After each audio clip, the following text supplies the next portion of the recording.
Antares, una supergigante roja, la estrella más brillante de la constelación de Escorpio, o eso creíamos. Antares es en realidad una supermáquina construida por seres eones desaparecidos ya. Esta máquina crea agujeros de gusano llamadas puertas. Bienvenidos al universo de Más allá de las puertas de Antares. Terminología de la séptima edad. Hay algunos términos que aparecen a lo largo del trasfondo de Antares. Comprenderlos es fundamental para comprender Antares. Estos son fragmento y nanosfera.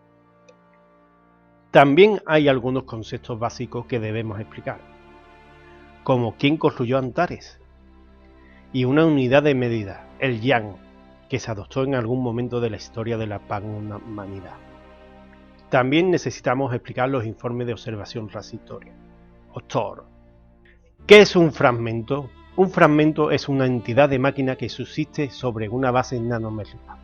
Un fragmento discreto de inteligencia de máquina. A nivel cotidiano, cada máquina individual es un fragmento, pero los fragmentos también pueden ser ciudades o planetas. Los fragmentos grandes contienen una jerarquía completa de fragmentos más pequeños, que muestran datos de la parte inferior de la jerarquía y supervisan o anulan los fragmentos que están subordinados a ella. La nanosfera de un mundo es compatible con su fragmento de dirección general, pero el contacto con una nave espacial permite que los fragmentos compatibles intercambien datos. Los grupos de fragmentos planetarios compatibles forman los fragmentos más grandes de todos, federaciones de mundos como el prosperado Algorín, el Senado Isoriano o la Concordia Humana. Cuando se encuentran fragmentos incompatibles se activan medidas defensivas. Una medida defensiva podría ser simplemente una barrera de datos diseñada para proteger un fragmento de la corrupción.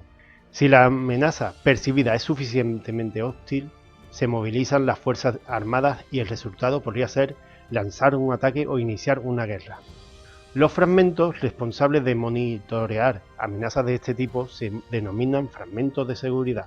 Los fragmentos de seguridad manejan la seguridad en el sentido militar, pero su función principal es mantener la integridad de la nanosfera en cada mundo. Los fragmentos de seguridad más sofisticados de todos pertenecen a organizaciones militares dentro del mundo federal, como el Mando Combinado de la Concordia.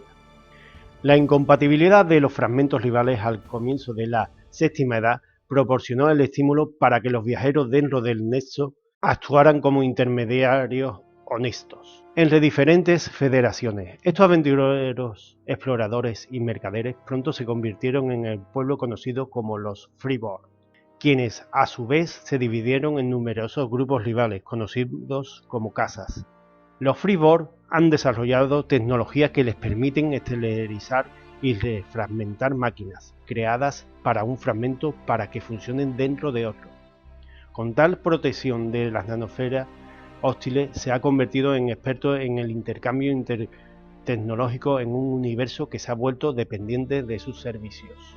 Una sociedad nanotecnológica. Las nanoesporas son máquinas nanométricas del tamaño de un virus y forman una parte invisible de la biosfera de un planeta, saturando el aire que respiran los seres vivos y los alimentos que consumen. Todas las nanoesporas de un lugar, sobre un mundo o dentro de una nave espacial, por ejemplo, forman una nanosfera interconectada.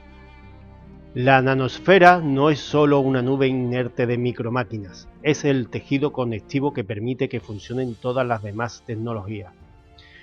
En la Concordia Panhumana o el Senado Isoriano, la nanosfera actúa como un conjunto entre las inteligencias humanas y mecánicas, creando una red integrada de toma de decisiones. Esto se conoce como inteligencia artificial integrada y por lo general se abrevia como Intel. El Intel facilita todo tipo de forma de decisiones en beneficio final de su cuerpo de ciudadanos. Todas las sociedades avanzadas tienen alguna forma de integración de máquinas. pero la mayoría no llega a la integración de la Concordia e Isorianos.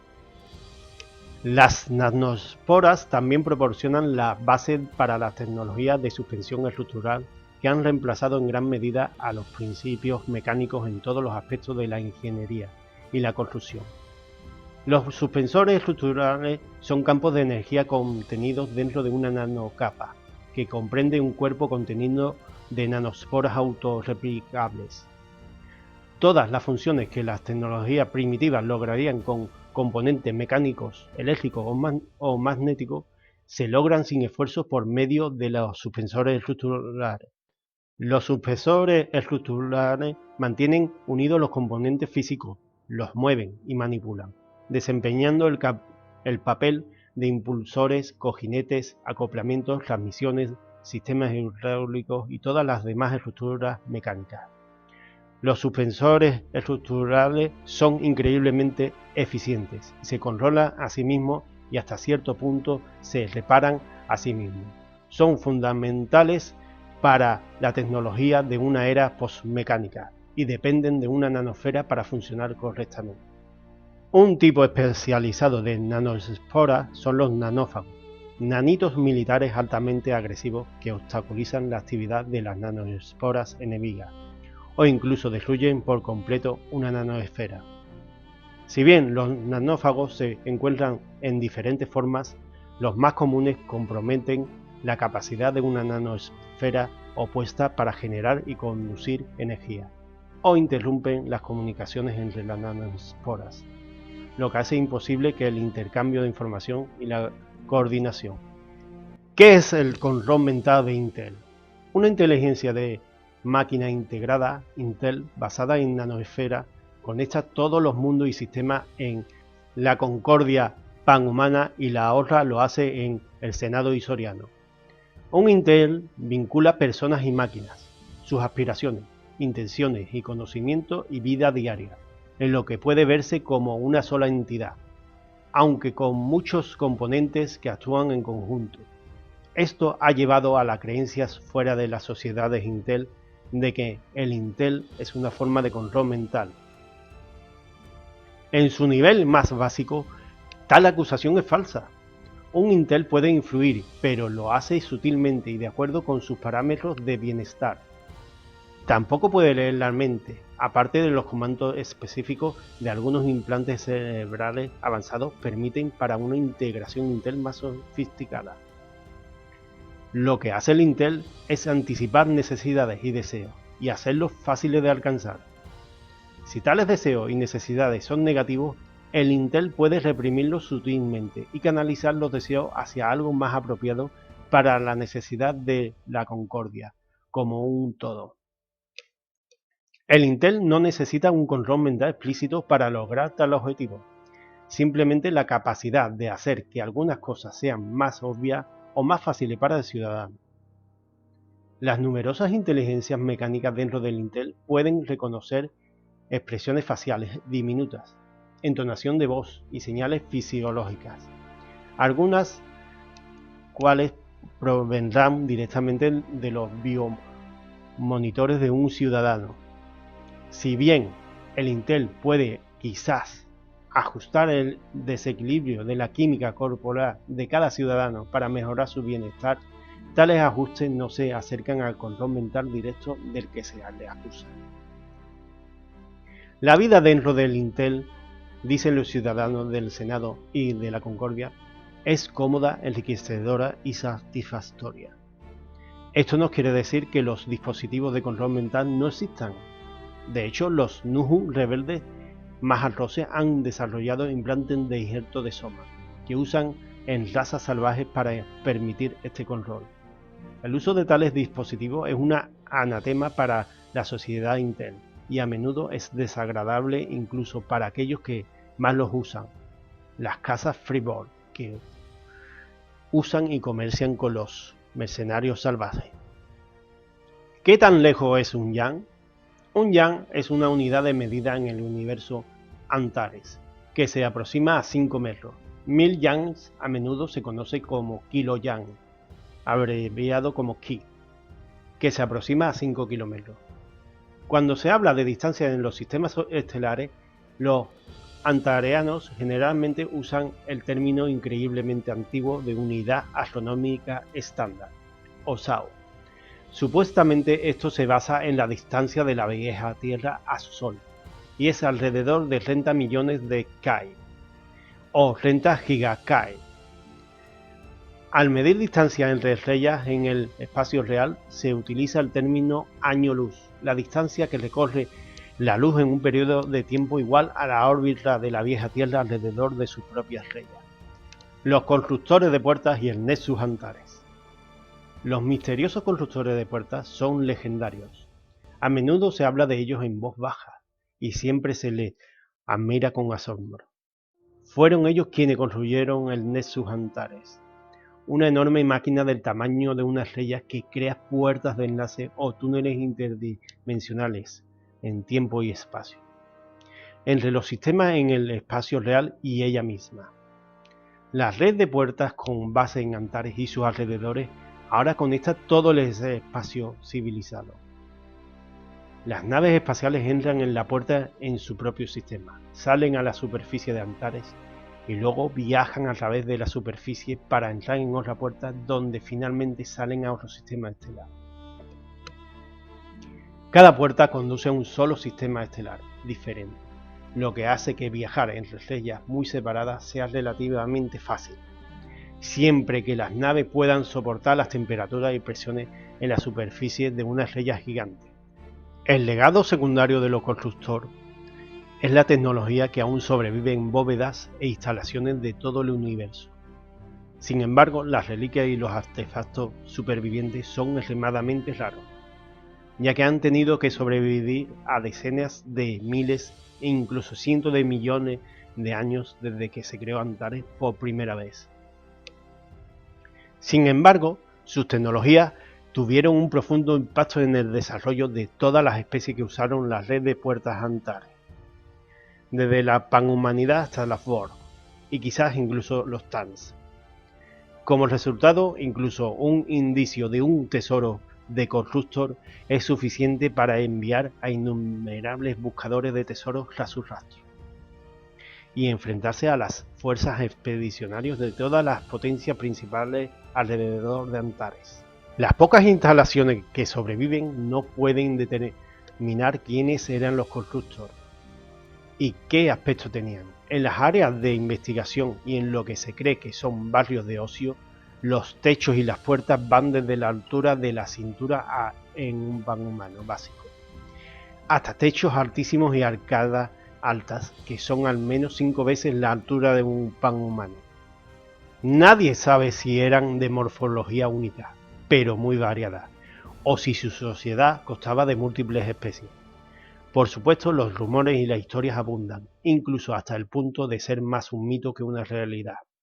Y las historias y leyendas sobre su existencia y vida son objeto de numerosos, aunque en gran medida infructuosos, estudios.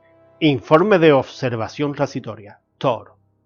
La mayoría de los millones de sistemas estelares conectados por el Nexus están habitados, ya sea por las principales facciones o por civilizaciones menores o más atrasadas. Casi todos son viajeros estelares hasta cierto punto, viajando entre sistemas a través del Nexus. Al cruzar la superficie de Antares o sistemas supuestamente desocupados, estos viajeros pueden encontrarse con objetos sobre los que tienen poco o ningún conocimiento. Estos son los informes de observación transitoria o TOR. Cuando se informan avistamientos, los Freeborn asignan un nuevo TOR a un número de secuencia. La única facción espacial que viaja por todas partes a través del Nexus, incluso a mundos dentro del extenso Borg, cuando se descubre, se realiza un seguimiento de cada TOR, y en ocasiones sus movimientos son predichos por saqueadores o aventureros oportunistas. Una vez encontrado, es abordado con la intención de saquear sus artefactos y riquezas. El problema es que nadie sabe qué hay en cada uno de los términos de referencia. Después de todo, a menudo se registran después de un vistazo fugaz. Uno de estos ejemplos es el infame TOR 563, que reapareció a lo largo del borde de los fragmentos de Concordia e Isorian, demostró ser un transatlántico perdido hace mucho tiempo de principios de la séptima edad. Después de ser capturado, un regimiento de exiliados GAR se apoderó de él como nave cuartel, pero no antes de propagar el mortal plaga Rhonoscor virae, una especie artificial, a veces parasitaria. Los Thor varían en tamaño desde naves del tamaño de 563, 20 kilómetros o 4 km de largo, hasta objetos pequeños del tamaño de una nave exploradora. Aunque la mayoría se están deteriorando gradualmente en la fotosfera de Antares, no siempre son naves, sino ocasionalmente estaciones espaciales u orbitales vinculadas al sistema en órbita, muy erráticas y rápidas alrededor de una estrella mar. Los Thor son un tema común en los mitos y leyendas románticas. Thor 89, por ejemplo, se dice que es la nave de un par de científicos de Nuhu, olvidado hace mucho tiempo, que descifraron la tecnología de la puerta Antares. La leyenda dice que Oburek casi lo destruye, pero la pareja logró alterar la firma del sensor de la nave para que pareciera ser un diseño corrupto. En lo que respecta a Oburek y Antares, las riquezas potenciales a bordo de una nave de este tipo, desde la tecnología de la puerta hasta el diseño del sensor, significa que cada vez que se afirma un avistamiento, no todo es cierto, desencadena en una pequeña fiebre de oro de saqueadores y oportunistas deseosos de tomar el control de su mítica tecnología. Ahora lo dejamos hasta la próxima semana.